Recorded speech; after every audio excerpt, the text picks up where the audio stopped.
Salut les potos, 18e jour de confinement. Alors qu'est-ce qui a changé? Honnêtement, pas grand chose.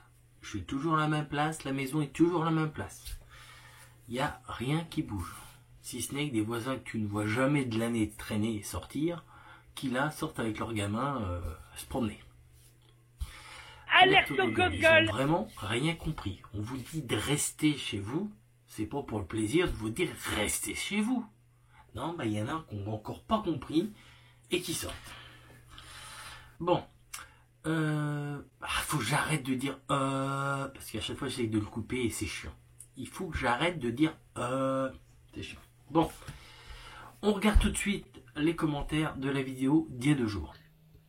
Donc j'ai Flo qui m'a dit merci, super sympa de penser à moi, bonne journée, machin, merci pour ta vidéo. Flo, c'est normal, qu'on pense à toi, le jeune papa. Y en a un autre qui met t'as quoi comme machine? J'ai quoi comme machine? Je vais pas te dire tout ce que j'ai comme machine. Tu regardes dans la playlist, dans les vidéos que j'ai fait une vidéo où je présente mes machines. Bon, il y en a peut-être quelques-unes d'arrivées entre temps, mais ce que je veux dire, c'est que si tu veux voir les machines que j'ai, dans les vidéos que tu regardes sur ma chaîne, toutes les machines que tu vois dans mes vidéos, c'est à moi. Voilà. À part peut-être une ou deux. Une ou deux. Et encore. Bon, ensuite, il y en a un qui me dit on y va quand au camping? Bah écoute, Maxime, mais c'est quand tu veux qu'on va au camping, hein? Achète-toi une vraie machine et on y va au camping, avec plaisir. Tes vidéos sont bien, continue. Juste une petite question, moi-même j'avais un 700 Raptor, j'ai visionné récemment la vidéo de la vidange de ton quad, j'étais surpris de voir que tu vidanges ton réservoir par le tuyau et pas par la vis de vidange. Tu ne parles pas non plus du nettoyage de la crépine. Alors oui, cette technique, enfin si je peux appeler ça une technique, de démonter la durite qui va sur le côté du moteur, c'est le mécano de chez Yam qui m'ont donné le truc, qui font comme ça. Donc à partir du moment où ils font comme ça, chez Yamaha, je me suis permis de faire comme eux. Voilà. Et ensuite tu es étonné que je nettoie pas la crépine qui se trouve en embout de tuyau. Alors la crépine, si vous voulez, vous avez votre réservoir d'huile du 700 Raptor, un tuyau qui va sur le côté du moteur et vous avez le moteur. Moi j'ai démonté le tuyau au niveau du moteur. Mais si vous démontez le tuyau au niveau du réservoir, vous avez une petite crépine au bout. Et là, pourquoi je ne l'ai pas démonté? C'est que c'était tout simplement sa première vidange au 700 Raptor. Il n'y avait jamais eu, j'avais jamais fait, il était tout neuf. Hein. C'était sa première vidange que je faisais. Donc voilà pourquoi je n'ai pas parlé de cette crépine et que je ne l'ai pas démontée parce que bon, elle est loin d'être sale encore celle-là. Voilà. Daytona qui me dit super vidéo comme d'hab, en plus le jour de mon anniversaire. Ah bah, bon anniversaire poto, hein, avec 2 jours de retard, mais bon anniversaire. Voilà. Oui, alors qui me dit que perso étant ex-mécano de métier, je suis à fond dans les vidéos de mécanique.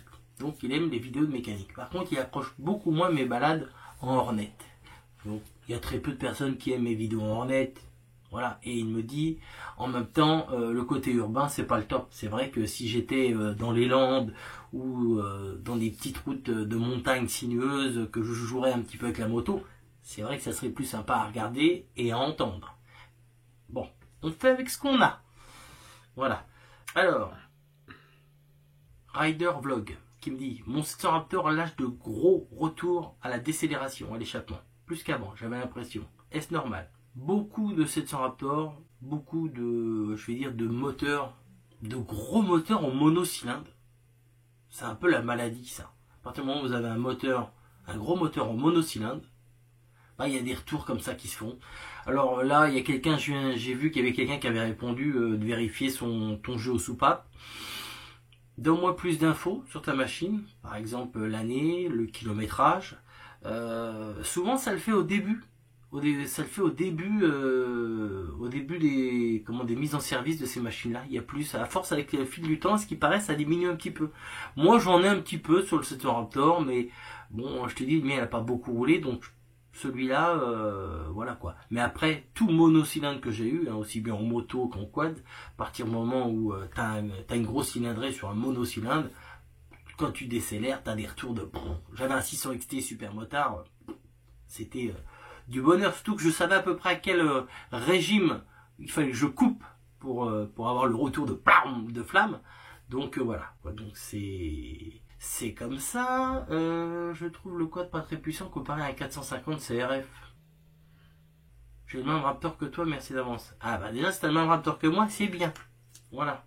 Je suis sûr que le mien est en meilleur état que le tien. Mais en même temps, le tien a dû sûrement plus rouler que le mien.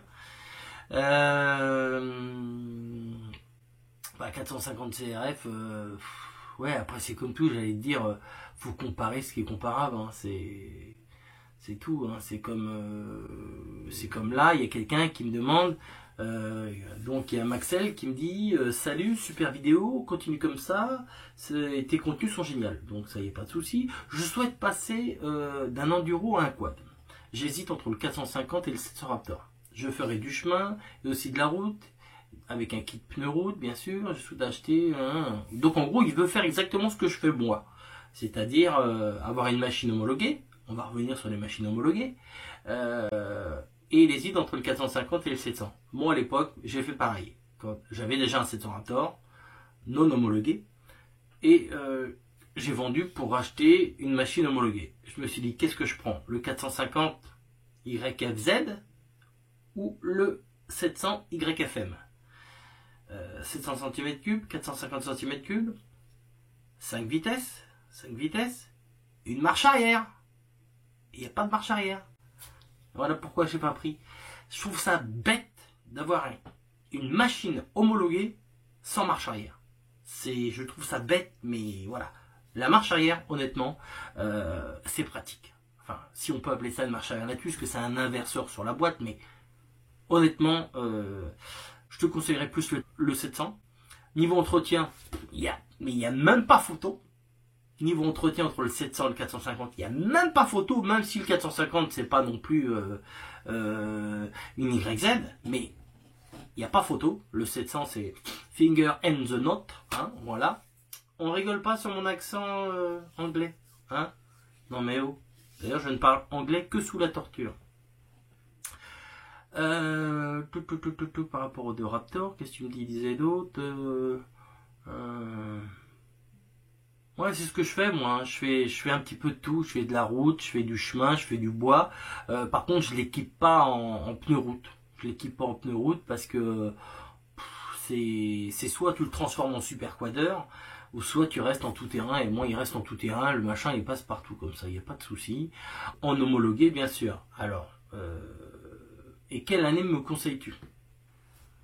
Le 700 Raptor est sorti en 2006. Le premier 700 Raptor est sorti en 2006 jusqu'à l'heure actuelle 2020. De 2006 à 2016, tu avais des machines homologuées. De 2016 à 2020, c'est des machines qui sont faussement homologuées. Je t'explique. Des homologateurs installent des kits d'homologation, sauf que ils n'ont plus le droit. Cette réglementation-là, que je vous ai déjà montré, stipule bien qu'à partir du 1er janvier 2017, obligatoirement, la machine, pour être homologuée sur la voie publique, doit être équipée d'un différentiel. Je n'invente rien. Donc il y en a plein en ce moment qui achètent des 700 Raptor encore, soi-disant homologués, mais qui dans 4 matins se retrouveront avec des machines qui n'auront plus le droit de rouler sur la route ou qui seront saisies. Mais bon, ça je ne veux pas à chaque fois le rabâcher parce qu'on va me dire que je suis un vieux con. Mais je ne suis pas un vieux con, je vous le dis. Tous les gens qui ont acheté des 700 Raptor de 2017 à 2020, soi-disant super chers et homologués, vous n'êtes pas en règle, ce ne sont pas des machines homologuées. Voilà. Actuellement, il commence, ça y est, il le commercialise, le nouveau 700 Raptor 2020 en version homologuée, équipé d'un différentiel dans la roue arrière gauche, un système qui débraye l'axe, avec l'homologation L7E aux normes Euro 4. Là, lui, il va être en règle. Mais tous les gens qui ont acheté les 700 Raptor entre 2017 et 2020 ne le seront pas. Et c'est pas dur. Le jour où ils vont se décider de cibler ces machines, comme j'ai dit, je l'ai dit exactement, là je me répète complètement, le jour où ils vont décider, le gouvernement va décider de cibler ces machines-là, hein, parce que vous savez bien que nous sommes, en France, on est bourré de restrictions, le sport mécanique est taxé partout, on peut de moins en moins rouler, c'est un truc de fou, entre les chasseurs, ceux qui sont pour la nature, on peut faire de moins en moins de choses. Et ben, le jour où le gouvernement va se mettre sur ce type de machine en disant là, il y a une faille, il y a eu un souci depuis 2017, il y a des machines qui roulent en soi-disant homologuées alors qu'ils ne peuvent pas être homologuées puisqu'ils n'ont pas de différentiel, et ben c'est pas dur, sur chaque carte grise qu'ils vont trouver, en haut à droite, première date de mise en circulation, elle est après 2017, donc elle ne peut pas être homologuée la machine. Point barre. Saisie de la machine, et comme j'ai déjà dit, au mieux des cas, on vous restituera votre machine en machine cross, non homologuée. Mais sinon, les 3/4, je sais ce qui se passera, ces machines-là seront détruites. Vous verrez ce que je dis, on en reparlera, on est en 2020, on en reparlera. Donc allez, on arrête là-dessus. Concernant la petite réglementation, je vous la ferai réapparaître si vous voulez là. Ensuite, je voulais répondre à Nico 350 Raptor qui me demande salut toi, quelles sont les différences entre un 660 et un 700 niveau performance, moteur, train roulant, fiabilité? J'ai actuellement un 660 Raptor. Eh ben, je vais te dire la différence entre un 660 Raptor et un 700 Raptor. Je vais te le mettre là, la monote je vais te la mettre là ici. 660 cm3 pour ce qui est du 660 Raptor. Le 660 Raptor a un moteur de 660 cm3. Alors là, les 3/4 qui connaissent rien vont dire bah c'est normal, hein. C'est un 660, c'est normal, c'est un 660. Non. Il faut savoir une chose, c'est que tout constructeur, quand il construit un moteur, réellement, la cylindrée est inférieure à ce qu'il annonce. Mais ça, c'est bon, je ne vais pas rentrer là-dedans parce que là, il y en a qui m'ont décroché très rapidement. Donc, la différence entre le 660 et le 700. Le 660 a 660 cm3, 5 soupapes. Le 700 Raptor, en vrai, ne fait pas 700 cm3, mais il fait 686 cm3. Et il a 4 soupapes. Déjà une différence. En vrai, on croit qu'il y a 40 cm3 de différence entre ces deux machines. En vrai, il n'y en a que 26. Ensuite, le 700 Raptor est équipé de l'injection. Injection, débit 1,73 pouces. Donc, il consomme très peu. Par rapport au 660 est équipé d'un double carbu Mikuni. Donc, ça consomme largement plus. Mais le problème du carburateur, c'est facile d'entretien. Alors ça, on va dire c'est du positif. Mais le problème du carburateur, c'est que ça se dérègle souvent. Quand je dis souvent, je me comprends. Et ça s'use. C'est pour ça que le carburateur, dans tout véhicule actuellement en 2020, c'est une pièce moteur qu'on fait disparaître. Il n'y a plus de machines qui sortent avec des carburateurs. Toutes les machines sont en injection. C'est déjà pour la pollution, puisque ça consomme moins, donc ça pollue moins. On va partir par là. Et puis bah, c'est plus fiable. C'est plus fiable. Voilà. Alors qu'avant, un bon vieux carbu, tu le démontais, tu le nettoyais, tu le réglais et tout. Mais bon, voilà, fallait savoir le régler. Et puis voilà. Donc là déjà, les points de différence entre ces deux machines, que beaucoup de gens ne savaient peut-être pas forcément. Le bras oscillant. Le bras oscillant du 660 Raptor est plus court.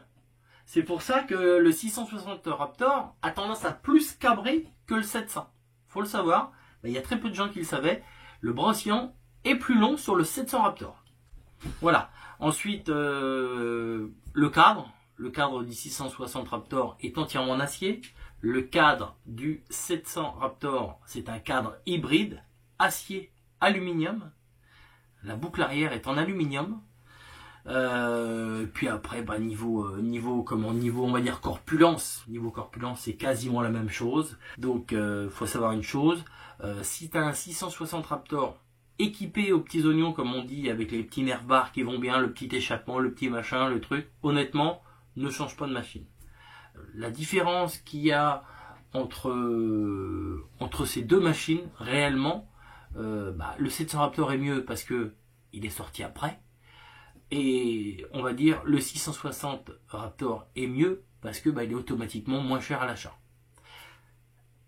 Évitez le 2001-2002. Ils ont eu des problèmes de transmission sur ces machines-là. Voilà. Sinon, tous les deux sont équipés de boîte 5 avec inverseur pour la marche arrière. Et puis voilà, ils existent tous les deux en homologué ou en non homologué. Voilà. Donc je pense que là, je t'ai donné quand même pas mal d'infos. Et puis là, tu as pu lire sur le côté. Je t'ai fait tout ce que je te dis, hein, je ne l'invente pas. Hein, tu as plus de détails encore même là sur le côté concernant tout ça.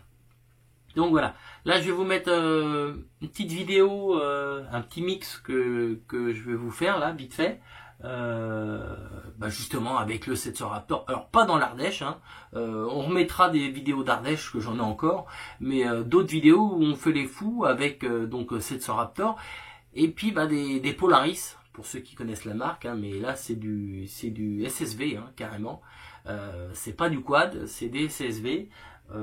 C'est les 800 cm3 de l'époque hein, que Polaris avait sorti, puisqu'après ils l'ont sorti en 900 et maintenant 1000. Des petits Polaris qui sont sympas, équipés avec des putains d'amortisseurs Fox. Oui, chut, faut pas dire de gros mots, c'est vrai. Donc voilà, allez, je vous montre ça, c'est tout de suite, c'est maintenant. Alors là, cette vue là avec mon 700 Raptor comme ça, j'adore. Je kiffe. Voilà, les chemins dans les bois, c'est le top. Donc là, un petit accéléré, pop, jusqu'à aller arriver à la maison. Là, le petit qu'on voit, c'est le petit Pee-Wee-Man. Eh oui, c'est Pee-Wee-Man. Voilà. Là, c'est Max qui fait le gogol. Et là, on est reparti.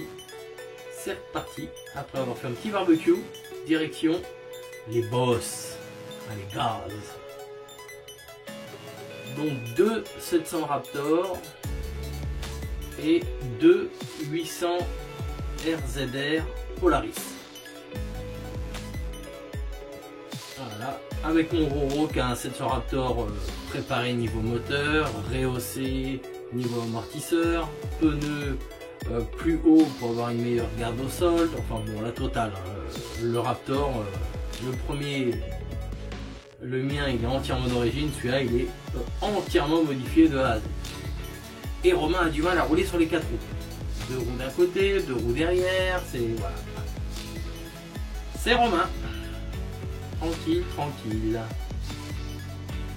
Donc là on se dirige dans un petit coin en sortie de patelin où on sait où il y a un trou qui est fait je pense par rapport à la route pour récupérer l'eau, pour dévier l'eau quand il pleut vraiment beaucoup le long d'un pont.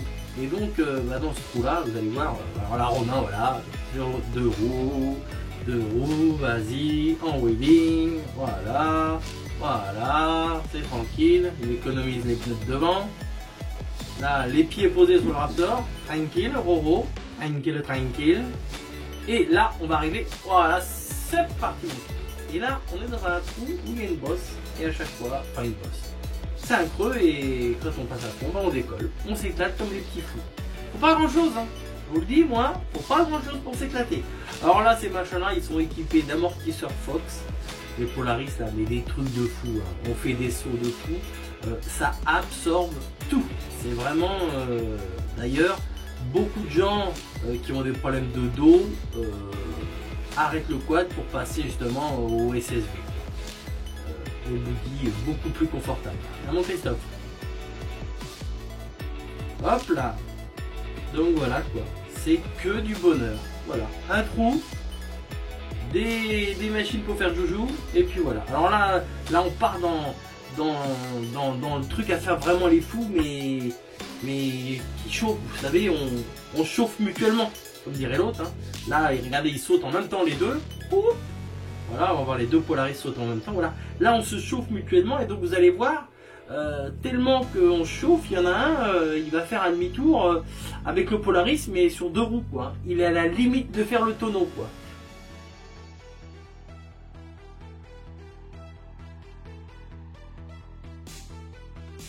Bon, ils sont retournés hein, avec les trucs. Hein. L'arceau est prévu pour résister à 3 fois le poids de la machine, donc il n'y a aucun souci là-dessus, mais voilà quoi. C'est des grands fous, comme on dit.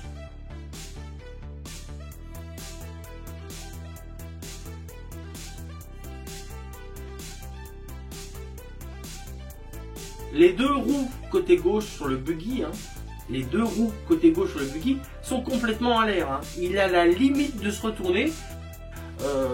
bah, vous savez, c'est un motard, hein, un moteur fou, donc voilà.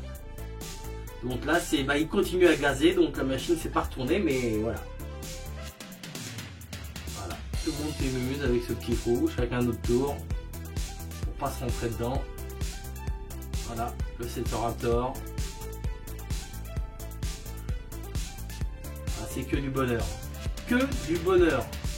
Ah, franchement, ce jour-là, on s'est vraiment éclaté. Avec pas grand-chose. Avec pas grand-chose, comme on dit. C'est vraiment s'éclater avec pas grand-chose. Des petits bolides, un trou, et yaou. Voilà. C'est ça que c'est bon, comme je dis. Et ouais. Mon Roro, hop là. Le Romain là, il est énervé. Là, je le sens énervé là. 2 roues d'un côté, en wheeling. Il est énervé le Romain. Donc là, il y a le fou furieux. Voilà. Et là, en mode fou furieux. Regardez bien. Il va tourner à la limite de se retourner.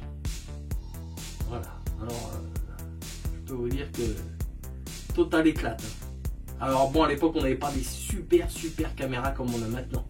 Parce qu'on avait fait vraiment des trucs sympathiques. Avec des ralentis et tout. Parce que là, on n'était pas avec des super caméras. Voilà. Ça, c'est moi. C'est ça que c'est bon.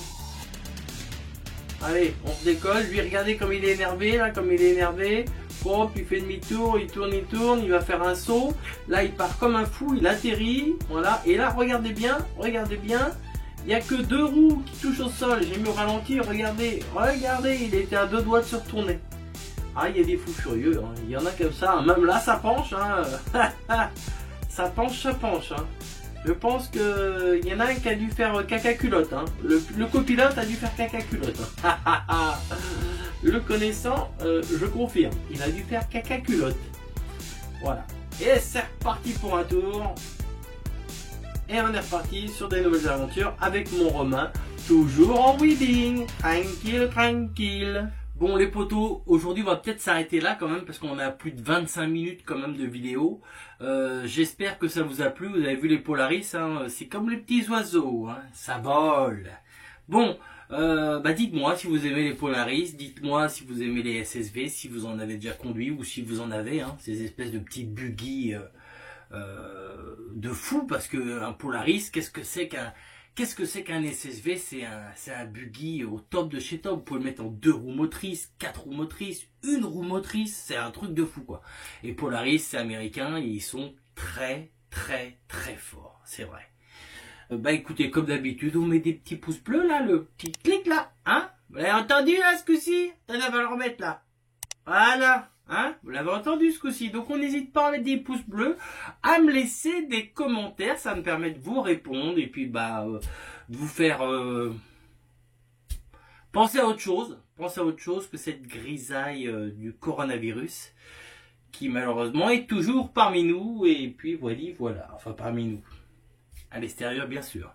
Sur ce, je vous fais la bibise les potos et je vous dis à dans 2 jours. Ciao, bye bye.